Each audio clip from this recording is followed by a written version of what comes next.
Hi, everybody. This is Lauren Baker, founder of Search Engine Journal. And with me today, I have Seth Smirnick of Conductor, CEO of Conductor. Hey, Seth, how's it going? Hey, good afternoon, good morning, good evening. Exactly. It's a pleasure to have you today. You wouldn't mind clicking over to the first title slide? There you go. Perfect, perfect. So before Seth gets started today, and he's going to be presenting on the top SEO secrets from leading organizations. So this is going to be a way to really get in and see what some of the largest companies in the world have been doing to really make organic marketing, SEO, and content a core competency across their organizations. So Seth has a lot of really good, say, backdoor information to share today that all of us can utilize for our SEO and content marketing campaigns. But before Seth gets started, I'm gonna do a little bit of housekeeping and let any of the late stragglers that are just getting in have a chance to get situated before the webinar begins. Our webinars typically last about 45 minutes, 35 to 45 minutes, with then 15 to 25 minutes of Q&A. But while Seth is presenting, and while he's also launching 3 different polls that we'll have today that we really encourage all of you to take action on and vote on, we're also going to be asking questions as they pop up during the webinar itself. So if Seth is going over something on one of his slides, or you have a specific question that's relevant to the topic matter that he's presenting and sharing with us, please feel free to ask that question within the question box in your GoToWebinar control panel. When we have a chance or a pause, or when we're doing a poll, we'll be selecting some of the best questions to ask Seth and get his feedback on. And then also during the larger Q&A component of the webinar at the end, we'll be going through more of those questions as well, and really having a conversational moment between myself, you all, and Seth to go over what he's presented today. Official hashtag is hashtag SEJ webinar. You can also tag Seth or Conductor if you can find them on Twitter. Feel free to share screen caps, let everybody else know what they're missing out on.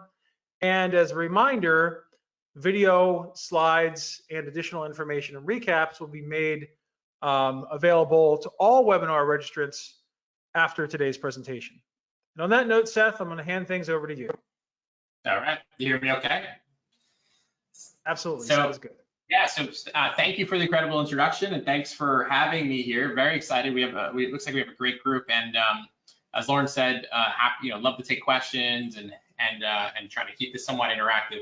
I've been in this industry for it's a long time now, over a decade. We actually started Conductor originally as a link building company back in 2007, and we've been doing, and then we changed the company to Conductor in 2011, and we've been building an enterprise software company. And today we have over 500 customers, and they are many of the best companies in the world. If you look at like the Fortune 10, like half of them run their SEO and organic on Conductor. And why am I sharing this? It's we've been able to sit like shotgun to these companies and see. I've seen so many succeed, and we've seen them fail, and we've just been like trying to get those learnings and figure out how we can share that with everyone else, so we can have more success and really do this. So this is the presentation. The back half is very actionable in terms of what we've learned, and then the first half is a little bit more of the storytelling that we do just in terms of how we talk about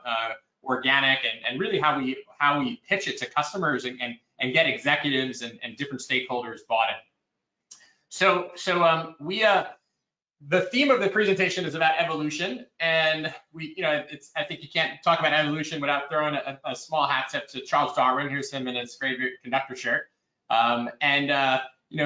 Very quickly, right? Darwin figured out that the survival of a species wasn't about being strong or being intelligent, but it was really about your ability to change. And the short version of Darwin's theory is adapt or die. And unfortunately, the dinosaurs didn't get that message. So somewhere like 60 million plus years ago, big giant asteroid came, blew up a lot of the Earth, hell broke loose, volcanoes, fires, Armageddon. And as we all know, right, the dinosaurs had nothing to eat and they didn't make it. However, there was one species of dinosaur, didn't look like this back then, but that actually survived, and it was birds, right? And it was specifically birds with beaks, because all the trees and nuts were all over the ground, and the birds were able to learn how to crack them open and feed themselves, and eventually they adapted and they survived, right? We all see birds, most of us see birds on a daily basis, no matter where you are. So the short version of this is when the world changes, you have to adapt to those changes. And I think for all of us as marketers, right, it's that we want to be the bird, right? We certainly do not want to end up like the dinosaurs, right? So why does all this matter? And I think it matters because we're going through a crazy change in the world. And, we've been building up our community in SEO for a long time, but the last 12 months is massive, massive change. And there's a lot of opportunity that comes from it. So just going back a little bit more into history, just thinking about search and how searching has evolved. Back in the beginning of time, right, humans, we've all been searching for answers, right? At one point, we'd have a quarterly visit with our village elder, or we go to the library and look at something in the encyclopedia. Maybe you had a cousin who knew about cars or a neighbor who knew about gardening. But for the most part, searching for answers was time consuming and it was inefficient, and you didn't even know whether the answers were actually right. And then once again, right, another asteroid came, but this was a digital asteroid filled with ones and zeros, and it really changed everything, including search, right? So for those of us who've been around for the earlier times, right, we had Lycos, we had Hotbot, we had Ask Jeeves, and then eventually Google came. And I think every year since Google started back in the late 90s, people have realized that the most efficient way to get answers to questions is to simply Google it. And as the search engines got better, more and more people started asking questions, and it's really changed how we operate as society. But that's not the only thing that changed, right? There's been digital transformation pretty much around every aspect of our life, right? So when you're not sleeping and when you're not working, you're doing what you want. You control every minute of it. You get every minute of it. You get to choose the entertainment you watch, or how we connect with each other, or the music we listen to, what and where and how we buy things. And we run a big event that's an event of love that we run at Conductor every year, where we bring folks in the industry together. And I say the same thing every year. And I actually just put a clip together of what I say. So we're just going to play this real fast. What do people do when they have a choice? They choose content over ads. They choose content over ads. The days of paying for your customers' attention as the only way to get in front of them, those days are over. The new customer choice, and when people have choice, what do? They choose content over ad. But now people have choice, and if you give them value, whether it's in an ad or it's in content, they'll go through it, and if you don't, then they won't. You can't buy attention. You have to earn it. You have to earn it. And the only way to earn attention is by giving someone something valuable. And marketers can keep trying to push and buy people's time, but it is getting more expensive, and the results keep going down and down and down. Buying an audience is really a losing strategy. People have been avoiding advertising every year more and more.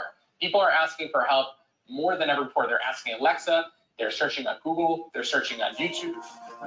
So we clearly have been saying this, and I think that in this pandemic, and hopefully as we come out of this pandemic, the urgency of this message is like so much more than it's ever been, right? The customer is 100% in control, and it's almost impossible to buy attention. You have to earn it, and we all have to act now. And if you're working at a company, and your company's not acting, we need to get the tools to convince them. If you're running a marketing organization, it's a great opportunity.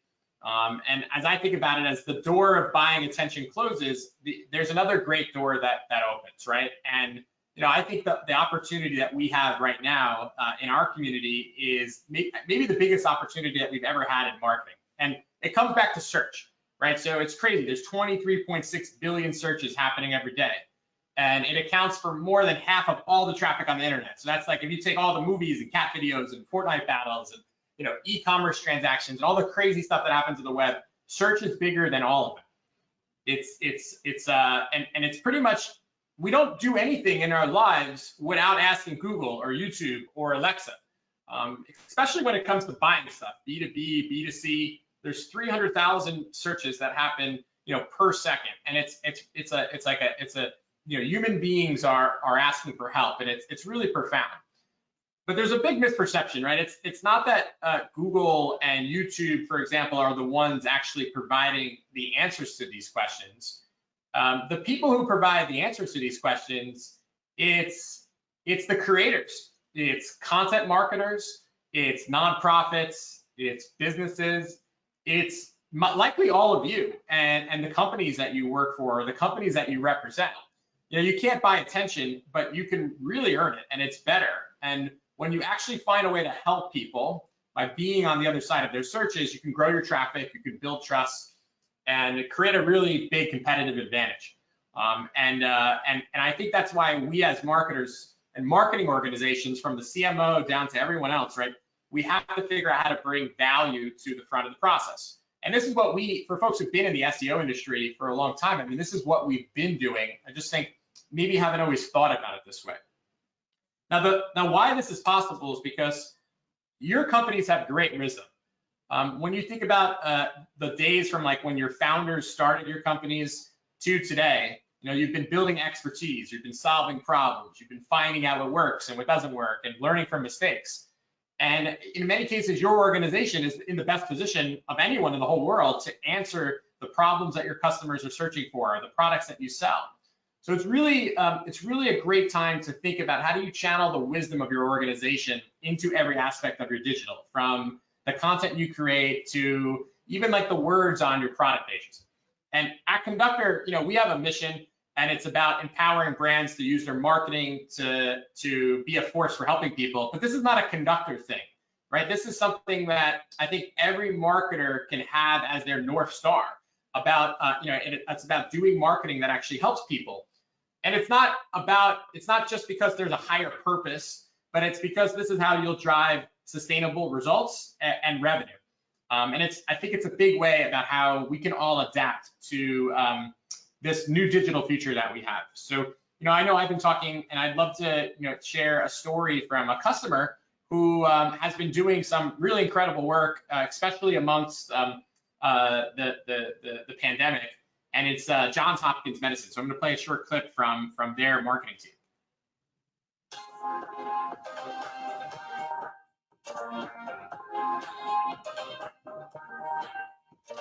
I'm Gabriel Gennaro.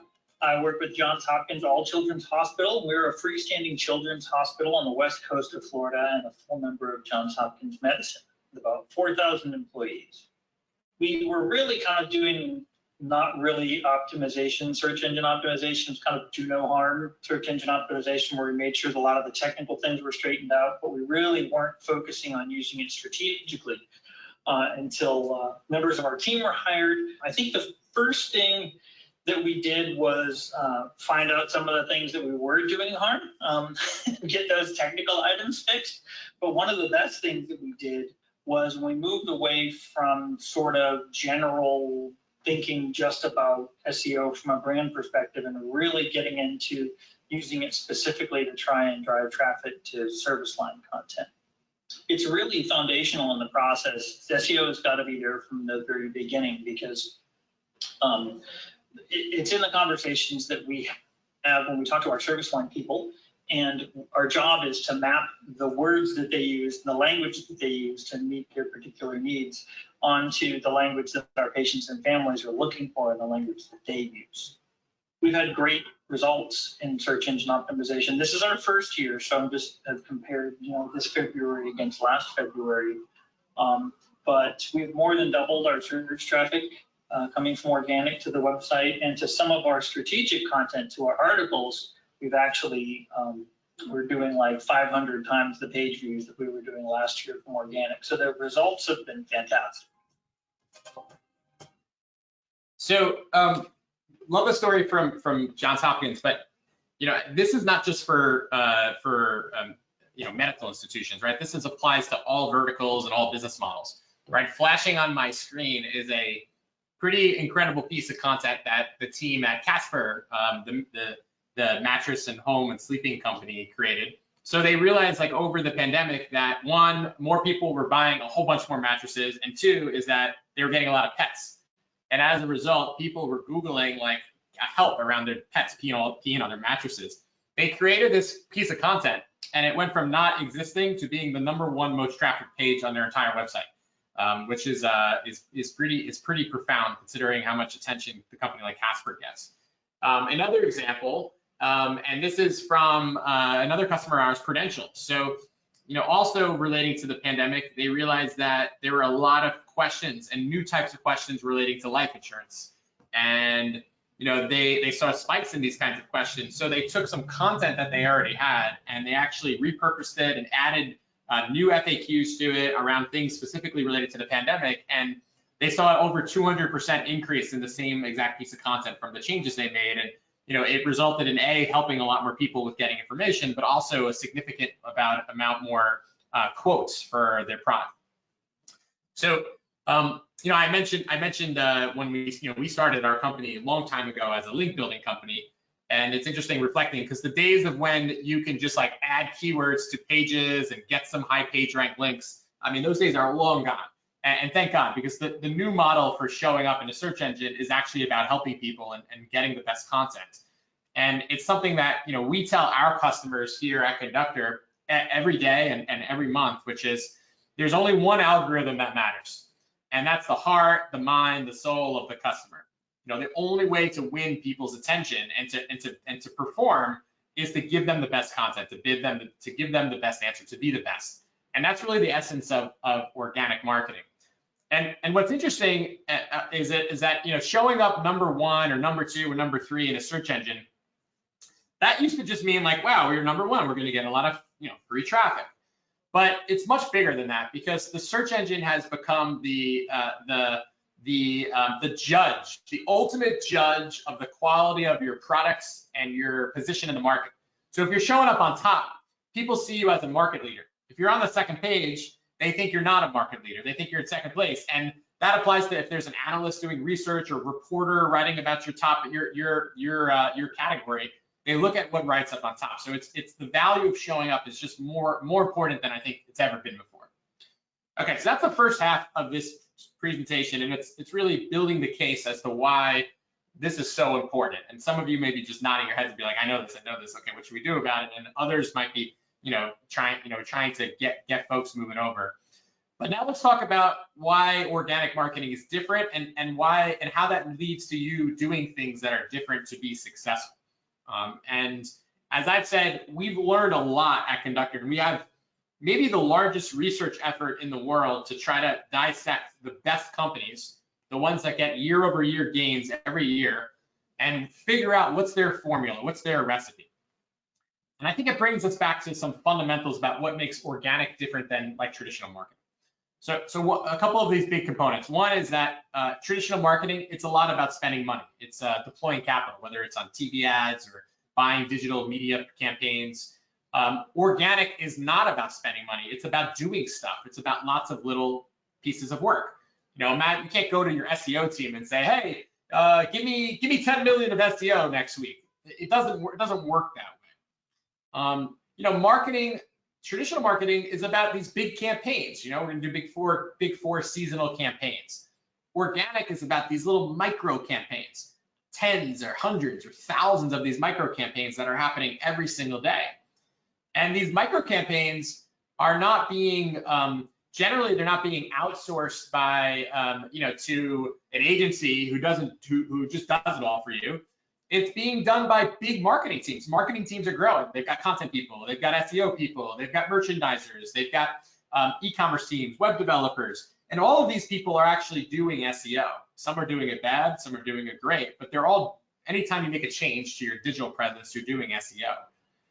And you're doing all this kind of stuff. I mean, this is like a very small version of the menu of all these little micro things that we do as organic marketers, right? We make title changes and meta changes and content, and we create content and fix content. All of this stuff is how you manage your organic presence.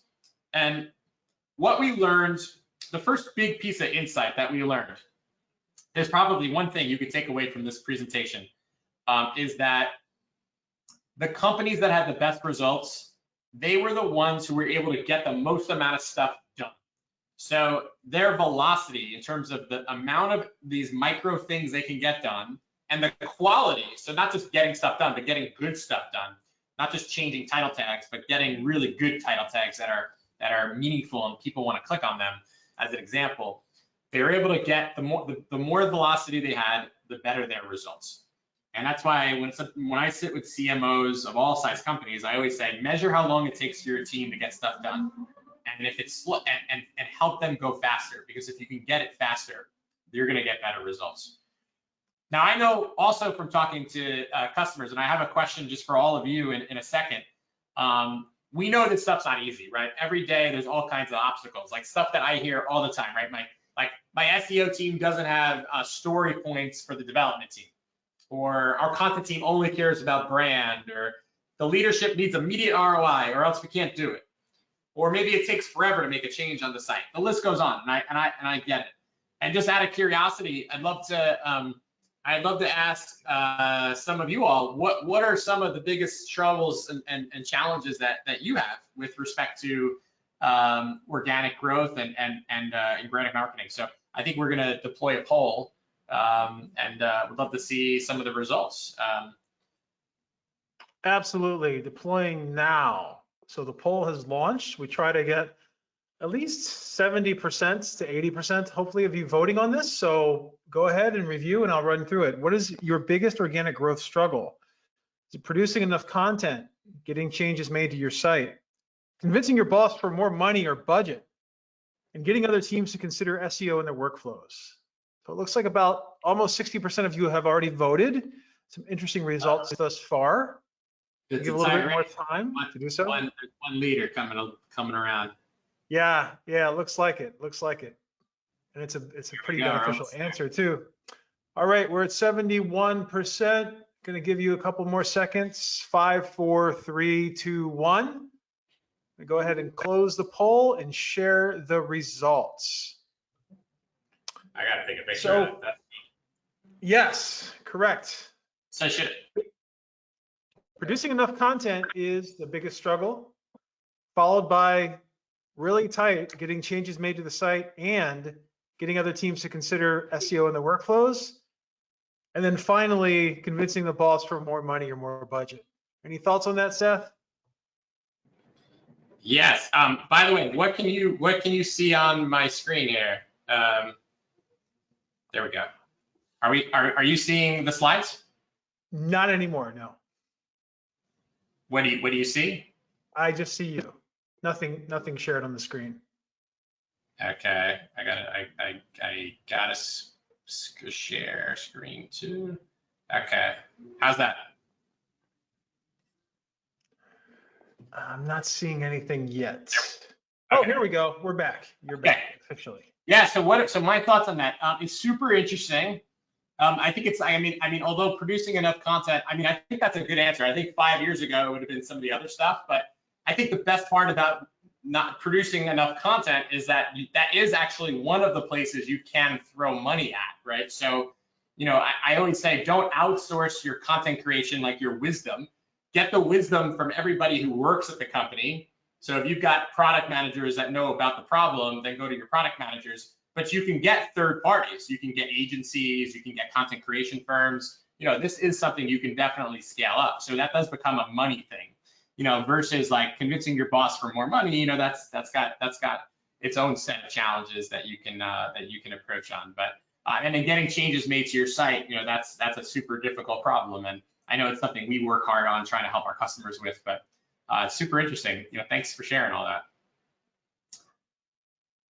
And I think the thing is, in spite of all the challenges, you can't give up, right? You can't just let the challenges be a blocker, because this is like a slide that we use when we talk to new companies all the time, and it ends up looking like, hey, there's 100 million people who search for the products you sell and the problems you solve, but you only show up 1% of the time. And then they're like, well, we're the market leader. We've got we're the #1 company in the world at X. But if people can't find you, it's not going to be like that forever. So you got to figure out how to get better. And we created a framework at Conductor, just a maturity framework for helping you get through this, which I'm going to share some of the highlights of it. And it's super important to just think about this whole journey as an evolution, right? Going from one step to the next. We actually have a customer company called Brawnability. It's a pretty cool company, and the woman Ashley has a really their head product manager has a really cool story about some of their evolution. I just want to share that for a couple minutes here. So I'm going to pop Ashley up on the screen.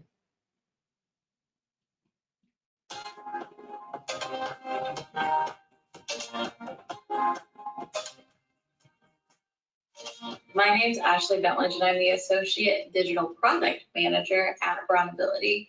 And Brownability has been the leading creator of wheelchair accessible vehicles. We launched the current website on December 19th, 2018. At that time, we were just surviving and we were seeing lackluster stats regarding organic sessions.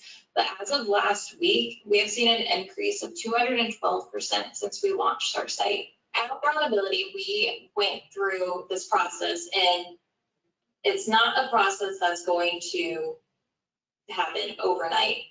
We had to work to create a solid technical foundation. It's like your house. If you don't have a good foundation for your house, your walls are going to crack. And we wanted to make sure our new website had a solid foundation, so we were set up for success. Our next step was to develop new content for our website to build upon that solid foundation. We created a content calendar, and one of our first steps was to go into the site and update our blog, because that's where most of our content lived. And then we were able to use the Searchlight tool to see how much that work increased our organic sessions. So with that data, we were able to start evangelizing SEO within the company. Yeah, so as I said, lots of different challenges that we all have. So I mentioned earlier, right, that speed was the number one learning that we had. The companies who got the most done, who were the most agile. So that was something we kind of hung our hat on here for a long time, and spent a lot of time, just figuring out how we can help our customers move faster. But then we went and took it like a step deeper, and we're like, okay, for the companies that are moving quickly, what is it about them that gets them so they can move fast? And we found it came back to like these four kind of pillars, right? Their people, their processes, their technology, and their metrics. And I'm going to go through just some highlights from each of these elements. And as I've said, we have a big white paper that has very specific details on all of this. So the first part is people. And I think many of you probably know this, but organic's a team sport, right? It's not about one person doing something. It's about everyone who touches digital collaborating and working as a team, the SEO team, the content team, the web team. Yet, we often find these teams are not collaborating, and not, it's not necessarily because they're not, people are not friends with each other, but they've got different bosses, they've got different goals, they've got different ways that they're measured. But the best companies were the ones where the teams are really aligned around the customer needs. So everybody was focused on, okay, what do our customers need and how can we solve that? And that made its way down to the weekly sprint planning and the content calendaring, and it really, folks were really aligned and working together. So, I think that's a root cause, right? Can you get people aligned and working together?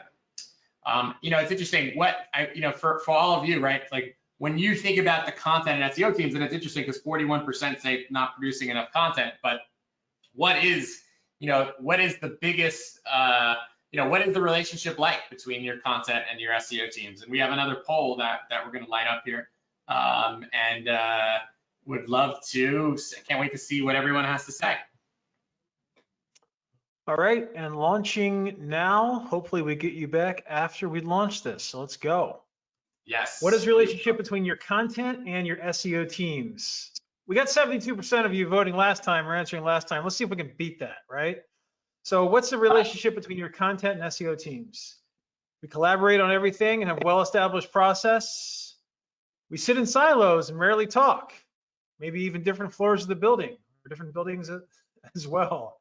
What teams? I'm a one-person show.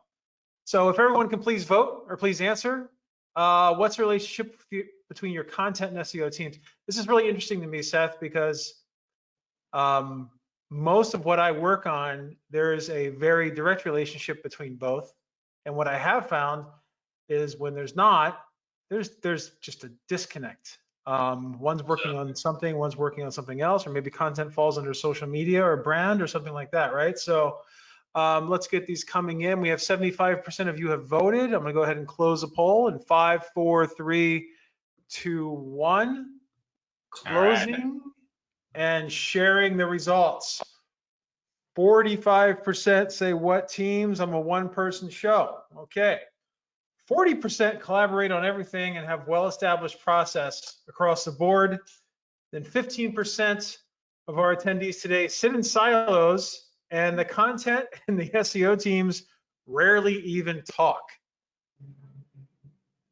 Adding the results. Back to you. We see your screen. Would love to hear your thoughts on those answers. Yeah, no, well, one is on the first 40% that we collaborate and everything. That's amazing. So that's, again, I love seeing the progress in the industry.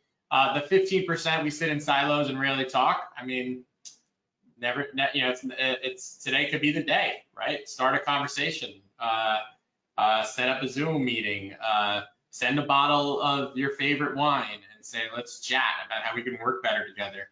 That may sound funny, but I've heard real stories of things changing down. Like, have a meeting and say, hey, you want this and we want that. How can we align together? How can you get leadership to maybe get some shared goals? And then what teams? I'm a one-person show. I hear you. I mean, that's I think hopefully as we build our companies, we can get some more help. But if you're a one-person show, then there are, there's definitely a lot of good vendors and agencies and sort of microservice providers that can give you, I can give you 3 pieces of content every week, and I think get some help ultimately, or get some results and then get some help. But one thing as I see is sometimes executives at companies, they think that just because they hire one person, they've got everything. And I think they need to realize it's not just one person. You need to have content, you need to have technology, you need to have all of these pieces, or else it's very hard to get to be successful.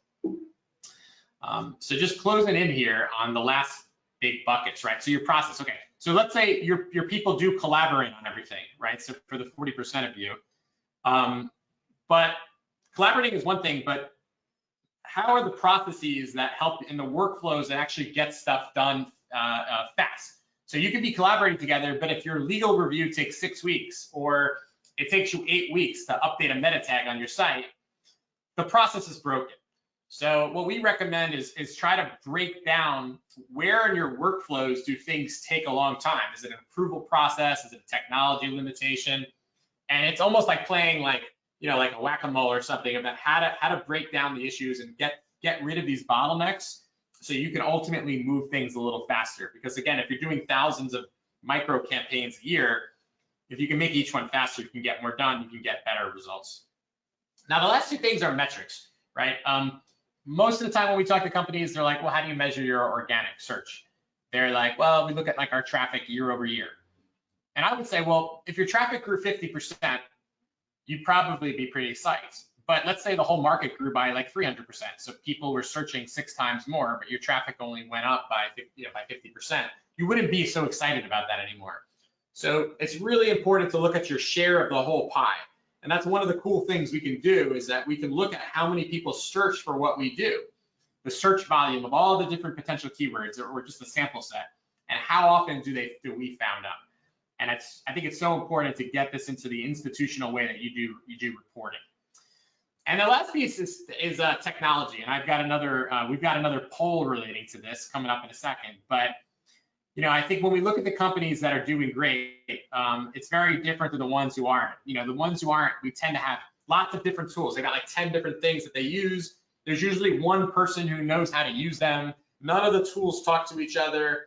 If someone leaves the company and then all of a sudden they're starting from scratch, it doesn't create that sustainable culture where everyone's engaged. And then when you think about like a merchandiser or a content creator, they don't have any tools, right? They're just flying blind when someone's got a product that does some stuff.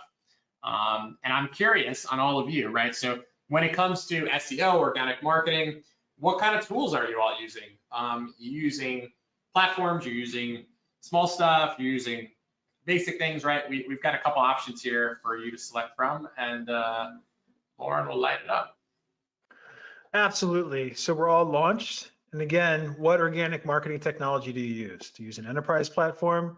Use a bunch of small tools, all grouped and bundled together. A bunch of different logins and everything else.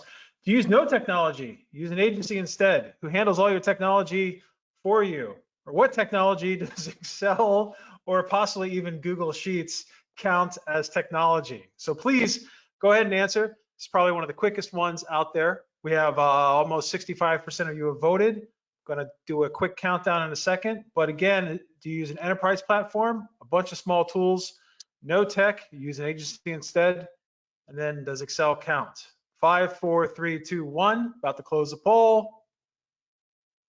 And sharing the results. So it looks like the bulk majority, Seth, at 55%, uses a lot of small different tools across the board. 31% in an enterprise platform. 3% don't have anything in-house, they just depend on their agency. So that's kind of interesting. And then 11%, what technology does Excel count as technology? So interesting results there. Any thought on the difference between the suite or collection of small tools versus utilizing an enterprise platform? Yeah, absolutely. So I got some good news for the people who don't use anything, right? So we're gonna share something with everything. It's something we created that's for free for everyone, so you can at least have something beyond Excel. And there are actually some good free things available. You know, I think we have some great vendors and technology companies in our space that create some free stuff. So there is help out there. Just look for it.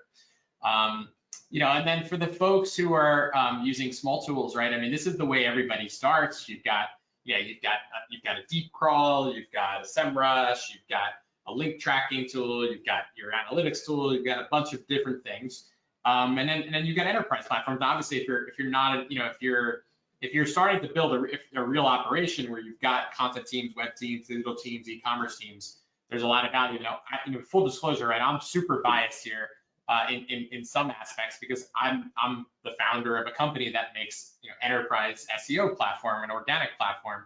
Now, for the companies that it makes sense, and most of our customers tend to be companies that are over 750 employees and they're really growing. But the big difference, right, is that we see this all the time, and I said it earlier, is like the small tools, right? Are you able to get everybody using it, right? Can you get the content teams and merchandisers and everybody else using it, or is it just for you, right? And when you have a platform that does it all, and we've got at Conductor, we've got over 100 engineers that are just building this every single day, and we're not anywhere near where we want to be in the long term, but it's about bringing all these things together so you can do your customer research, you can investigate the competition. Every time you make a change to your site, it can get annotated, and then you can measure it, and then you can go back to the merchandiser or the content person and say, hey, this content brief resulted in a great piece of content, and all of this integrates with your analytics and your CMS system.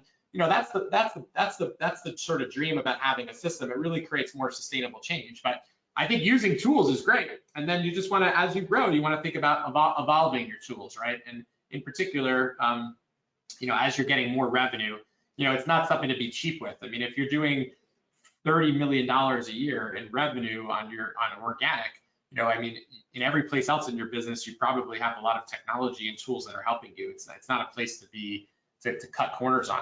Like, actually, here's something cool. Like, this is from the Chrome extension from Conductor, and when you're like, this is Casper's website, but when you're looking at a page, you can just hover over a keyword, and then we'll tell you what the right words to use are. So you can see in this example, the page is about foam pillows, but memory foam pillows actually gets almost 10 times the amount of search volume.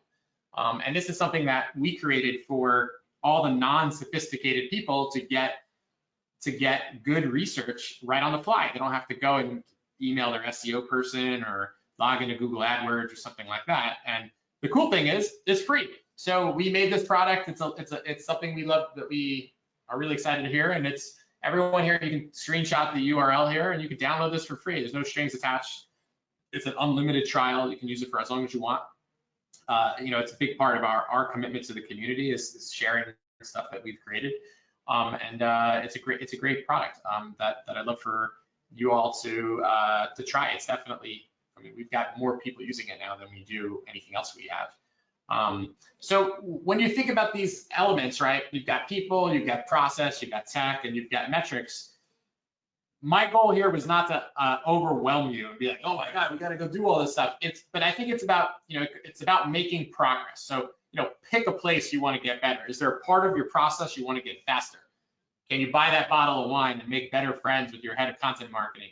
Can you convince that executive to think about a different way of measuring things? But pick a place where you want to start making a change, and then push the ball forward. And if you can get better every day, every week, every month, every quarter, you're really gonna make a difference. And bringing it back to where I started, right?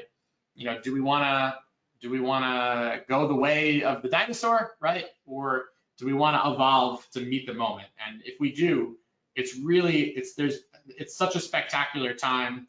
SEMrush, which is a company in our space, right, for small businesses, they just went public and they're having lots of success. And organic marketing is just becoming really important now. So for you all as the leaders of this, you have to step up your game and you have to make progress and ultimately, be the bird. That's the goal. Be like the bird.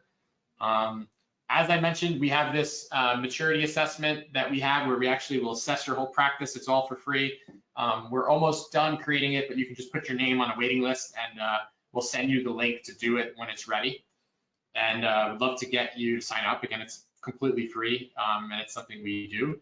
And then if you ever want to reach out to me, if I can ever be useful or helpful to you, I'd love to be helpful. Here's my LinkedIn. And I'm happy to take any questions or entertain any thoughts. And just thank you for having me. It's been an honor to spend some time with you all, even though I can't see any of you. Awesome. It's been a pleasure. And we have some questions that have come in. So I'm going to start with those. And then for those of you that are still with us, please go ahead and ask anything as it pops up in your head, especially anything not only about the information that Seth gave us earlier, but also anything on the content production, how content syncs with SEO, working with teams, or any specific questions about Conductor. So first question that comes in is kind of interesting. It's from an agency or consultant that has a client who's in the insurance agency or the insurance space, highly regulated, lots of oversight, lots of legal overview, and they're having a problem actually publishing new article content or blog content on the insurance site or blog. They're putting together a proposal about writing content and sharing on various other third-party platforms, such as Medium and LinkedIn. How effective is that at the end of the day?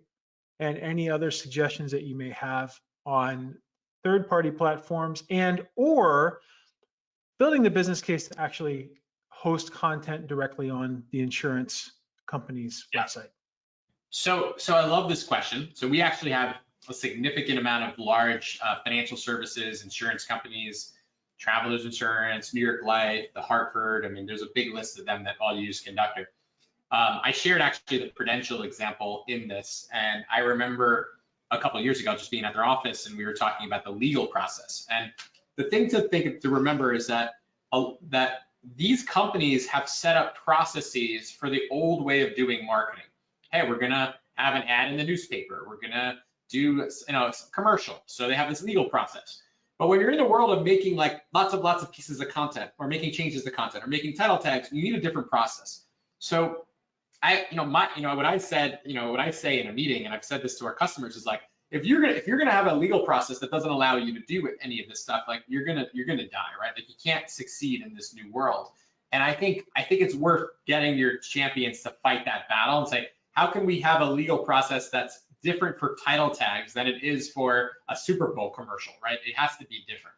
So I think that's a noble battle, and it's one that if you can win, and when you do win, it would really make like the Prudential example that I shared, it wouldn't have been possible if they didn't have a different process. In terms of third parties, I mean, third parties could be really good. I mean, you can put something on Medium and that can rank in Google. Obviously, it doesn't have all the attribution back to your site, and you can't get all the analytics. But something we do at Conductor is when you use our platform, you can plug in your website, but you can also plug in like your YouTube pages, your Twitter profiles, your Medium blog posts. you can take all your content and then track your digital presence holistically instead of just your websites, because that's ultimately how you should think about it. You know, one last example I'll share, which I think will be cool for everyone listening. We have a customer that has an article that was written about their product in Business Insider, right? It was like a editorial about how they make sheets, how their sheets are so good. They actually buy media, and instead of sending the media to their website, they send the media to the Business Insider page because it converts better than their own website. So I think you can think about the whole web and all the platforms as your sort of collective distributed presence. But that being said, get that legal process better, or else it's gonna you know, make you end up like a dinosaur. That's a really interesting point about the Business Insider example and sending traffic there. Sometimes having someone else talk about you, that's an authority, is much more influential than you talking about yourself. One thing that I would add is that, you know, Google's preference on expertise, authority, and trustworthiness is extremely important, especially when it comes to company blogs, what's published on the site, things like that. I've found that has helped move the needle in terms of getting legal approval for the addition of new content, just really building out those business cases and things along those lines.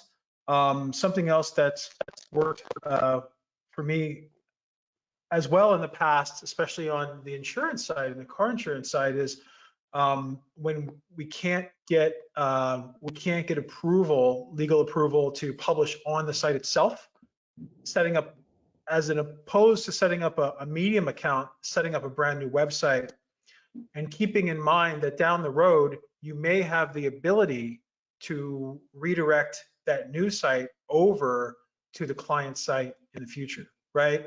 So maybe setting up, if you're in the auto insurance field, perhaps setting up a third-party auto safety or car safety site, or just car enthusiast site that you can use to market, get in that inbound link portfolio that we all love, link directly from there to your client site, and or the ability down the road to maybe transfer that content over.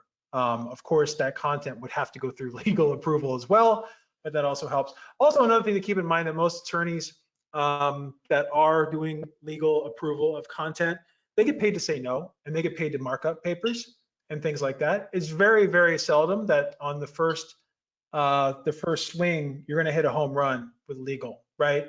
So keep that in mind. It can be a very small ball style equation where getting those initial feedback wins those no's over time. The more you press and the more you champion that content strategy internally, can turn into a win down the road.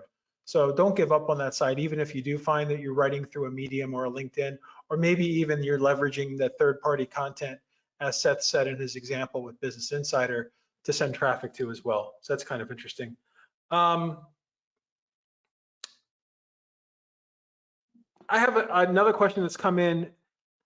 It seems that a lot of content strategy now is all built around optimizing and writing pieces that answer questions, right? So if everyone's going to a tool, a keyword research tool that says, hey, these are the most popular questions, or the most search volume oriented questions about a product or industry, and basically writing all of the same articles, answering all of the same questions, how do you stick out from that equation? Is there a way outside of just the inherent authority of a site to make an article or blog piece or content piece better and more, I guess, authoritative than maybe your competitors may be doing? Yeah, great question. Share some thoughts. So it's a zero-sum game in the sense that there's, you know, if someone's searching for something, there's only so many answers, right? There's not unlimited spots available. At the same time, there is incredible amount of diversity in how people ask questions, and they ask new questions in new ways every day. So it's a constant change. Showing up, this is good news and bad news. The bad news is that if you have a great website and you're really credible, you're not going to just be able to lean on that to show up. The good news is that it's very democratized. So if you have the best answer, then you're going to get the best results. I mean, that's where the search engine is and going. So you could be a small little company, but you have a really great answer. And what is a great answer being? It doesn't mean that it's right. It means that it's right. It's written in the best way. It's formatted. It's the best comment. There's so much to know to understand who's answering the question, how they want it answered, and what makes the great piece of content. So there's a lot of competition in creating great content and creating great answers, and then also really being smart about the kinds of questions people are answering and how they're answering them. I think that's there's a long way to go. And this is one of the things I love about what we do is like we've created an incentive system for people to chase helping people by giving them answers to their content. And I think when you think about where marketers came from to now, we're chasing giving people answers to questions. I mean, that's a good place for us as marketers to be. Any thoughts, Lauren? Yeah, it is a good place. It just seems much more natural and much less forced at the end of the day. I was watching a video earlier in the week, and it was basically a simple explanation between generational behavior and searching Google, right? So us, I guess, Gen Xers and maybe even boomers that were around when during the hotbots and Lycos and Google launching periods of the late 90s tend to search in keywords, whereas younger adults that have grown up with the internet and have grown up with voice search and Alexa and Siri and everything else tend to search in questions. So it also matters in terms of like what the demographic you're hitting, and then also trends as voice search and Siri and everything else become just more popular and more integrated into people's well-being, searching for questions as well. And Google also drives this down. Like Google will make a simple change in their search results that basically changes the way that everyone in SEO works, right? So when Google integrated featured snippets and the Q&A made Q&A more powerful, made scannability more powerful, made bulleted points and bulleted answers more powerful, suddenly the entire search industry started writing for featured snippets, right? Google integrates people also ask, pushes it up to the top of the results, suddenly everyone starts writing questions and answers. So Google's definitely going in that direction. They're influencing not only the way that we write, but also the way that people search. And it's good to stay on top of that, obviously. One interesting point that came up in the chat or the question box just now is someone is utilizing Haro, help a reporter out. Shout out to Peter Schenkman for gathering ideas. And they also have found that it's a great way to get on top of content before their competitors do, which leads me to the next question. So one thing I see a lot of in Haro is traditionally non-journalistic sites now utilizing it to find experts to comment, right? So maybe Wallet Hub, perhaps some other lead generation health-oriented sites. It's not just the bloggers and the journalists of the world going to Haro to ask questions to get people to answer, but it's also transactional oriented sites. Besides Haro and besides, are there any other techniques that you would recommend for bringing in experts to either guest blog, guest answer, or participate in a site itself to help with the site's overall and that content's overall authority and expertise? Well, one idea, I mean, I like it's a little different than those, is that for companies that are sort of medium sized and larger, you have a lot of experts who work at your company. So these experts are often not on the marketing team. They could be engineers, product managers, executives. So if you can create ways to harvest their wisdom, whether it's by interviewing them and profiling them or just taking notes from them and then using that to create content, I think that's a great place to start when it comes to just leveraging expertise to grow your presence. There's a lot, we all have more expertise than we realize inside of our companies. That's a good point, and that's also actually a good answer to a lot of questions that came up with maybe they don't have much budget or limited budget with producing content. There is a lot of internal expertise within companies, as opposed to maybe hiring experts or thought leaders. One thing that I've done in the past years ago is just working with the customer service team to find out what people are actually asking and then what the company is answering, which is also beneficial as well from a keyword level. Sometimes it's very common for companies and industries to use internal lingo as opposed to the lingo that their customers may be using as well. Question that came in, a couple of different viewers are, well, this is kind of a softball question, Seth. A couple of them are currently have been asked by their bosses to identify new SEO tools or new SEO suites to utilize. And do you have any tips on the decision-making process while going through those tools and defining which tools to utilize that budget for the rest of the year? Yeah, sure. So there's a lot of stuff out there. I mean, I think like places like G2 Crowd and Trust Radius, it's a great place to find things and also to read reviews. I think that's always good, and I always recommend just talking to companies who use products and services, right?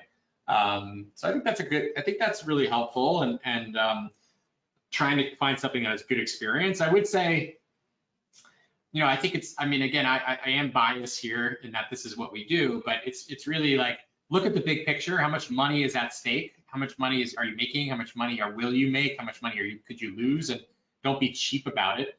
I know like at Conductor, like we're not a I think from SEMrush's S1, right, their average customer spends about $1,800 a year, and it's a great value for that. And that's it's a great product, gives you a little bit of everything.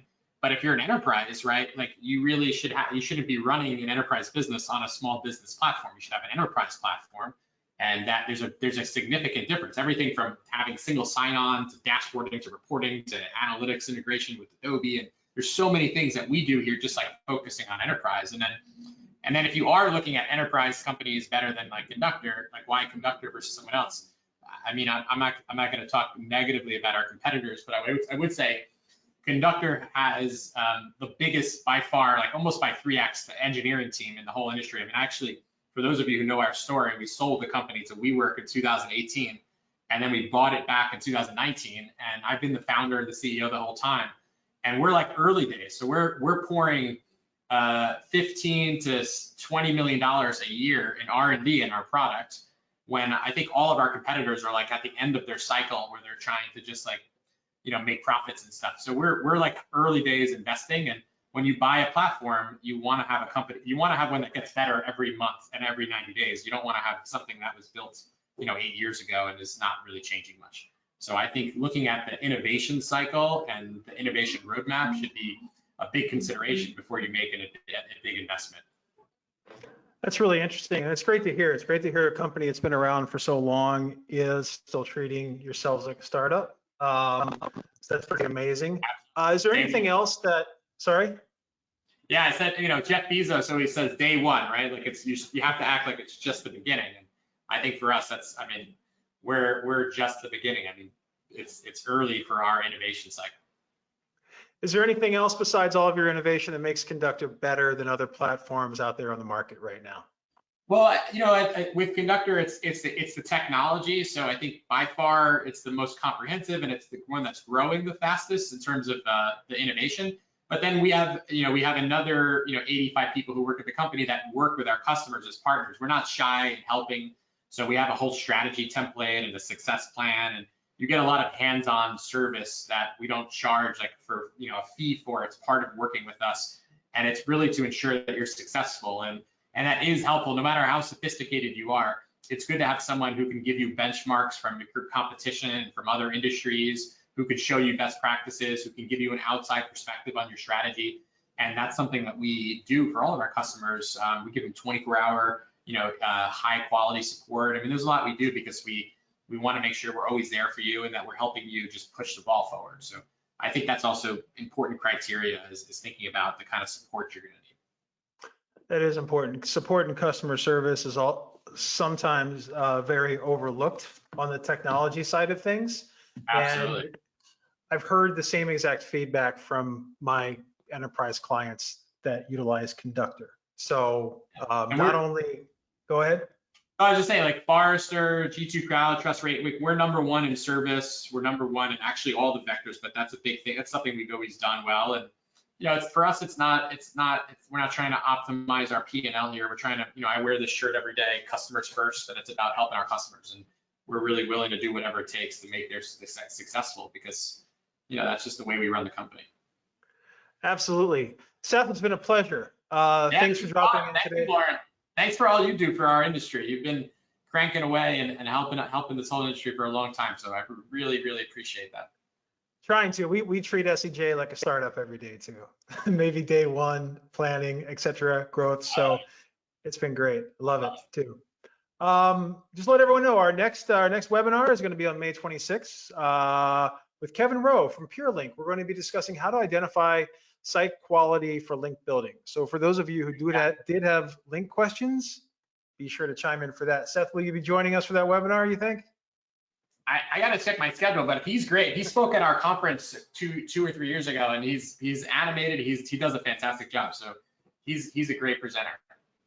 Yeah, I agree. And you know what?